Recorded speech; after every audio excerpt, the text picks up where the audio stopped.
Welcome back to Woods, Water, and the Word. We're trying to get these videos done all in one day. I really have more clothes than this. This is just the same day. Anyway, we're going to go to the engine now. This is the Mercury Pro XS175. It's a 2019 model. I told you that came on this boat, and I wanted this motor on this boat. This boat is rated for a 150 to a 175.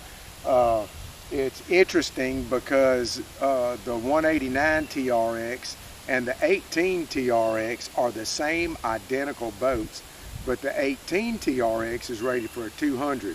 I may explain how that came about. If you look on the Triton website right now, the 189 TRX doesn't exist anymore. And to be honest with you, I don't blame them. And I'll explain later why they did that with the same identical boat. But nevertheless, this one was rated a 189 TRX for the 175. And I told y'all, I believe in the first video on the hull, when I started talking about the package, was this: I've never really owned a bad boat. I've never owned a bad motor, and I hadn't had everything, but I've had a lot of different boats and motors.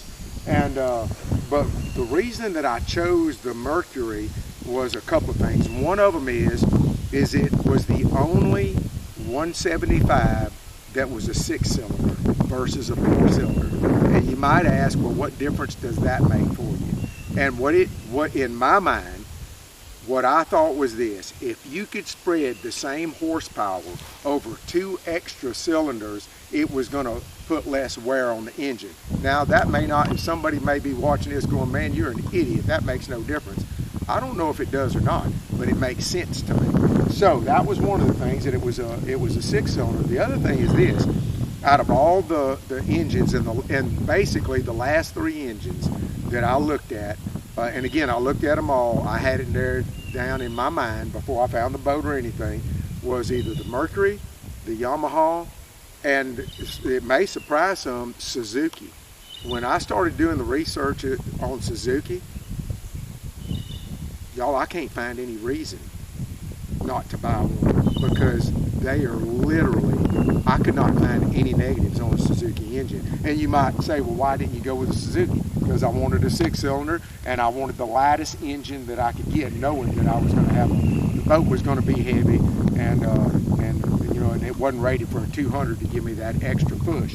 And by the way, the 200 moves to a 8-cylinder. So I went with that for those 2 reasons, and so I want to try it out. And I was pretty sure I wasn't going to have any trouble with the engine. I believe I told y'all right now I've got 160.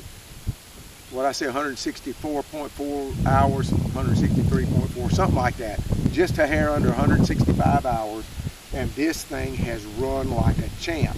Now, I was fishing the SBFA Championship on Bayou Chico this year, and day 1, I got a bad miss in it. I mean, a bad miss.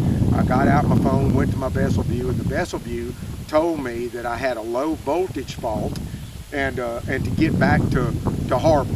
So I go into panic mode. So I get on the phone, I call the mechanic, and he said, I have had a few that had alternator problems. He said, but the first thing I want you to check is check the connections on your battery. Make sure everything's good and tight. So I did all that, everything was tight. He said, it's probably the alternator. And I said, well, look, what about the tournament? He said, go ahead and fish. He said, I don't believe you're going to hurt a thing. Just go ahead and just make do with what you got. And thank goodness it's a smaller lake. Didn't have far to go in between fishing locations anyway. So wound up getting it into the dealership after the tournament. They put it on the computer. The computer didn't show a fault on it whatsoever. Can't explain that one. And the head mechanic, Bradley at Real Deal Marine, said change the plugs in it. And sure enough, when we started pulling the plugs, plug number 3 was fouled, and that's where it was coming from. Now, when you change plugs in a 6-cylinder, you got 2 extra plugs to buy, and these plugs are about $15.99 a piece. So I recommend that you buy a set of them and put them in your toolbox and keep them in your boat with a thin-walled spark plug socket. It takes a thin-walled spark plug socket to get in there to change them out. But that is the only problem I've had with this engine.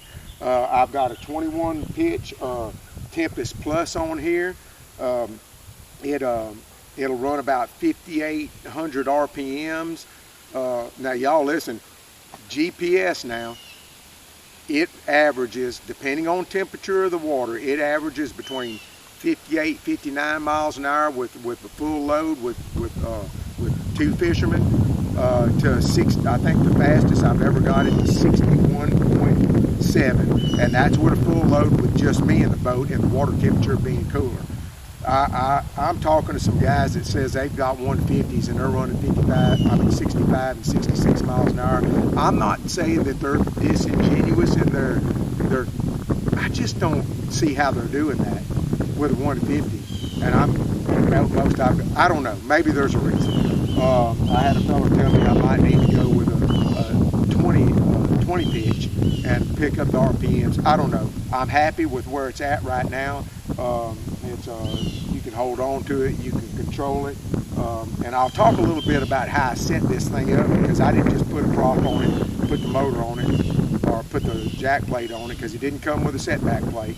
I'll talk about all that performance later, and somebody may have an idea of something else that I can do. Of course, everybody wants to get every little mile an hour they can out of it.